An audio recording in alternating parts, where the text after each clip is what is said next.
Student, welcome to my YouTube channel. आज मैं आपको बीटीसी सेकंड सेमेस्टर का सेकंड पेपर, जिसका नाम है प्रारंभिक शिक्षा के नवीन प्रयास, इसके अति लघु उत्तरीय प्रश्न आपको कराऊंगी। इससे पिछली वाली वीडियो में मैंने इसके बहुविकल्पीय प्रश्न करा दिए थे। जो स्टूडेंट डीएलएड कर रहे हैं उनके लिए ये वीडियो बहुत हेल्पफुल रहने वाली है। तो चलिए वीडियो स्टार्ट करते हैं। क्वेश्चन नंबर फर्स्ट, धारा 28 फर्स्ट में धार्मिक शिक्षा के विषय में क्या कहा गया है। ठीक है, तो इसमें यह प्रावधान है कि राज्य निधि से पूर्णतः पोषित किसी शिक्षा संस्था में कोई भी धार्मिक शिक्षा नहीं दी जाएगी। ठीक है, नेक्स्ट है अनुच्छेद 21A संविधान के भाग 3 के अंतर्गत कौन से मूल अधिकार निहित हैं। तो इसमें कौन से मूल अधिकार निहित हैं? इसमें जो है राज्य को 6 से 14 वर्ष के सभी बच्चों को निःशुल्क एवं अनिवार्य शिक्षा उपलब्ध करानी होगी। यह राज्य द्वारा निर्धारित कानून के अंतर्गत होगा। ठीक है, तो संविधान के अनुच्छेद 21A में और इसका जो भाग है वो 3 है, उसमें ये सब कहा गया है कि 6 से 14 वर्ष के बच्चों को निःशुल्क और अनिवार्य शिक्षा उपलब्ध कराई जाएगी। नेक्स्ट है निःशुल्क तथा अनिवार्य शिक्षा का प्रावधान संविधान की किस धारा के अंतर्गत निहित है। तो धारा कौन सी है? धारा 45 के अंतर्गत निहित है। नेक्स्ट, संघ की राजभाषा हिंदी और देवनागरी होगी। ये संविधान की किस धारा के अंतर्गत आता है? तो यह जो है वो संविधान की 343 फर्स्ट के अंतर्गत निहित है। ठीक है, ये धारा है। नेक्स्ट है सार्वभौमिक शिक्षा की व्यवस्था किस धारा के अंतर्गत की गई है। तो ये सार्वभौमिक शिक्षा की जो व्यवस्था है वो संविधान की धारा 29(2) के अंतर्गत की गई है। ठीक है, नेक्स्ट है राष्ट्रीय बाल नीति की घोषणा कब की गई। तो राष्ट्रीय जो बाल नीति है उसकी घोषणा जो है वो 22 अगस्त 1947 को भारत सरकार ने की थी। ठीक है, नेक्स्ट है शिक्षा को अधिकार के रूप में संविधान के कौन से संशोधन में स्वीकार किया गया था। तो उसको जो स्वीकार है वो संविधान के एक्ट 2002-86 में संशोधन के द्वारा स्वीकार किया गया था। नेक्स्ट है बाल अधिकार का प्रस्ताव किसने पारित किया था। तो बाल अधिकार का जो प्रस्ताव है वो संयुक्त राष्ट्र संघ यूएनओ ने पारित किया था। नेक्स्ट है बुनियादी शिक्षा प्रत्येक व्यक्ति का जन्मसिद्ध अधिकार है, क्योंकि उसके बगैर वे बतौर नागरिक जिम्मेदारियां बखूबी नहीं निभा सकता है। तो यह कथन किसका है? तो यह कथन है हमारा मौलाना अब्दुल कलाम आज़ाद का। नेक्स्ट है मिड डे मील की योजना की शुरुआत कब हुई थी। तो मिड डे मील योजना की शुरुआत है 15 अगस्त 1995 को की गई। नेक्स्ट है उच्च प्राथमिक स्तर पर शैक्षिक रूप से पिछड़े बालकों को मिड डे मील की शुरुआत कब की गई थी। तो जो उच्च प्राथमिक स्तर पर 3479 शैक्षिक रूप से पिछड़े ब्लॉकों में 1 अक्टूबर 2007 से प्रारंभ की गई थी। ठीक है, नेक्स्ट है सर्व शिक्षा अभियान की शुरुआत कब हुई। तो सर्व शिक्षा अभियान की शुरुआत जो है वो सन 2001 से 2002 में की गई थी। नेक्स्ट है संघ सूची में कितने विषयों को सम्मिलित किया गया है। तो संघ सूची में इस क्वेश्चन में कुछ मिसप्रिंट है।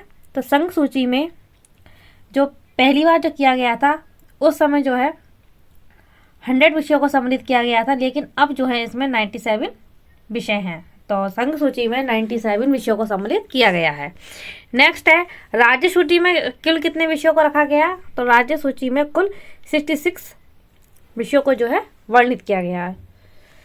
नेक्स्ट है ईस्ट इंडिया कंपनी भारत में व्यापार करने के लिए कब आई थी। तो ईस्ट इंडिया कंपनी भारत में व्यापार करने के लिए सन 1600 ईस्वी में आई थी। नेक्स्ट है प्लासी का युद्ध कब हुआ था। तो प्लासी का युद्ध सन 1757 में हुआ था। नेक्स्ट है मिशनरियों ने दान आश्रित स्कूल कब और कहाँ खोला था। तो जो दान आश्रित स्कूल है वो मिशनरियों ने कलकत्ता में 1729 में खोला था। नेक्स्ट है दीनाजपुर में स्कूल किसने और कब खोला था। तो दीनाजपुर में सन 1714 में केरे ने स्कूल खोला था। नेक्स्ट है ब्रिटिश मिशनरियों ने ईसाई धर्म के सुधार के लिए मुख्य केंद्र कहाँ बनवाया था। तो जो मुख्य केंद्र है वो बंगाल में बनवाया था। ठीक है, नेक्स्ट है चार्ल्स ग्राउंड कौन थे? तो चार्ल्स ग्रांट जो थे वो ईस्ट इंडिया का एक कर्मचारी था। चार्ल्स ग्रांट ने भारत में शिक्षा के प्रसार पर जो है अधिक बल दिया था। नेक्स्ट है, कलकत्ता में मद्रासा की स्थापना कहाँ मतलब बैरन हेस्टिंगन ने कब की थी? तो बैरन हेस्टिंगन ने सन 1781 में की थी। नेक्स्ट है, मैकाले ने लॉर्ड बेंटिंग को अपनी सलाह कब भेजी थी? तो लॉर्ड बेंटिंग ने अपनी सलाह 2 फरवरी सन 1835 में भेजी थी और इस सलाह को मैकाले का विवरण पत्र कहा जाता है। नेक्स्ट है, भारतीय विश्वविद्यालय अधिनियम 1904 का संक्षिप्त मूल्यांकन करो। तो भारतीय विश्वविद्यालय अधिनियम 1904 का संक्षिप्त मूल्यांकन इस प्रकार है कि भारतीय लोगों की शंकाओं के विपरीत अधिनियम का भारतीय उच्च शिक्षा पर अधिक प्रभाव पड़ा था। नेक्स्ट है, भारतीय विश्वविद्यालय अधिनियम 1904 की कोई 2 प्रमुख उपलब्धियां बताओ। तो पहली उपलब्धि थी कि इस शिक्षा प्रणाली में छात्रों का मात्र उद्देश्य परीक्षा को पास करना था, ज्ञान प्राप्त करना नहीं। और दूसरा था कि इस प्रणाली में अंग्रेजी भाषा को अत्यधिक महत्व दिया गया था। नेक्स्ट है, कोठारी आयोग का अध्यक्ष कौन था? तो कोठारी आयोग का जो अध्यक्ष है वो प्रोफेसर दौलत सिंह कोठारी थे। नेक्स्ट है, कोठारी आयोग का गठन कब किया गया था? तो कोठारी आयोग का गठन 14 जुलाई 1964 में किया गया था। नेक्स्ट है, कोठारी आयोग को अन्य किस नाम से, क्या नाम है इसका? तो वो है भारतीय शिक्षा आयोग 1964-66 के नाम से भी जाना जाता है। नेक्स्ट है, भारत सरकार ने शिक्षा नीति निर्माण की घोषणा कब की थी? तो वो की थी जनवरी 1985 में। नेक्स्ट है, राष्ट्रीय शिक्षा नीति को कितने खंडों में विभाजित किया गया है? तो 1986 को राष्ट्रीय शिक्षा नीति 1986 का कुल 12 खंडों में विभाजित किया गया है। ठीक है। नेक्स्ट है, राष्ट्रीय शिक्षा नीति 1986 की समीक्षा के लिए समिति का गठन कब किया गया था? तो वो किया गया था 7 मई 1990 को। नेक्स्ट है, 7 मई 1990 को नियुक्त की गई समिति का अध्यक्ष कौन था एवं अपनी रिपोर्ट भारत सरकार को कब प्रस्तुत की थी? तो वो भारत जो थे वो उसके अध्यक्ष थे श्री राममूर्ति थे और उसने अपनी रिपोर्ट भारत सरकार को 26 दिसंबर 1990 में प्रस्तुत की थी। नेक्स्ट है, भारत सरकार ने नई राष्ट्रीय शिक्षा नीति 1986 के अंतर्गत प्रारंभिक शिक्षा को अनिवार्य एवं निःशुल्क बनाने के लिए कौन सी योजना का निर्माण किया था? तो वो किया था संपूर्ण साक्षरता कार्यक्रम का निर्माण। नेक्स्ट है, राष्ट्रीय शिक्षा नीति 1992 के संशोधित कार्यक्रम को कितने खंडों में विभाजित किया गया था? तो विभाजित किया गया था 23 खंडों में। नेक्स्ट है, प्रोफेसर यशपाल समिति को भारत सरकार ने कब उसका गठन किया था? तो गठन हुआ था उसका मार्च 1992 में। नेक्स्ट है, यशपाल समिति में कुल कितने खंड हैं? तो उसमें है 5 खंड। नेक्स्ट है, ऑपरेशन ब्लैक बोर्ड योजना को कब लागू किया गया था? तो भारत सरकार ने सन 1987-1988 में लागू किया गया था। वर्ष 1992 में इस योजना में मूल्यांकन के बाद कुछ सुधार किए गए थे। नेक्स्ट है, सेवारत अध्यापकों का विस्तृत अभिविन्यास कार्यक्रम पी मोस्ट का मुख्य उद्देश्य क्या था? तो उसका जो मूल उद्देश्य था वो था राष्ट्रीय शिक्षा नीति 1986 में मूल संस्तुतियों से अवगत कराना था। नेक्स्ट है, बेसिक शिक्षा परियोजना बीईपी हेतु चयनित जिले कौन कौन से हैं? तो वो जिले हैं इटावा, इलाहाबाद, बांदा, सीतापुर, सहारनपुर, वाराणसी, गोरखपुर, अलीगढ़, नैनीताल और पौड़ी।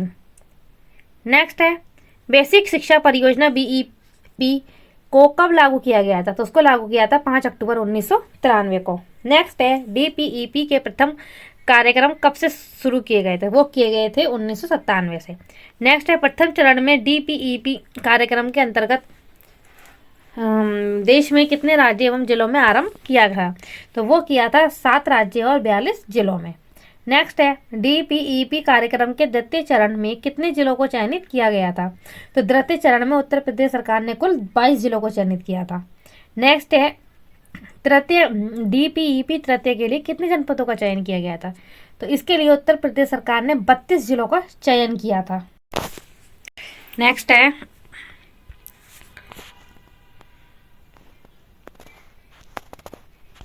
और इसकी जो डीपीईपी की जो फुल फॉर्म है वो है डिस्ट्रिक्ट प्राइमरी एजुकेशन प्रोग्राम, जिला शिक्षा प्राथमिक कार्यक्रम। नेक्स्ट है, जिला प्राथमिक शिक्षा कार्यक्रम। नेक्स्ट, संपूर्ण साक्षरता अभियान की स्थापना कब की गई थी? तो वो की गई थी मई 1988 को। नेक्स्ट है, पोषाहार वितरण योजना को भारत सरकार ने कब से लागू किया? तो वो किया था 15 अगस्त 1995 से। नेक्स्ट है, आरंभिक बाल्यकाल शिक्षा और बाल माध्यम प्रयोगशाला परियोजना को कुल कितने राज्यों में प्रारंभ किया गया था? तो वो किया गया था एनसीईआरटी के निर्देशन में 10 राज्यों में संचालित किया गया था। ठीक है, तो इस वीडियो में इसके अति लघु उत्तरीय प्रश्न कंप्लीट होते हैं। नेक्स्ट वीडियो में इसके आगे का कराएंगे। वीडियो पसंद आए तो लाइक कीजिए, चैनल को सब्सक्राइब कीजिए और बेल आइकन को प्रेस कीजिए, जिससे कि आने वाली वीडियो का नोटिफिकेशन आप लोगों को मिलता रहे।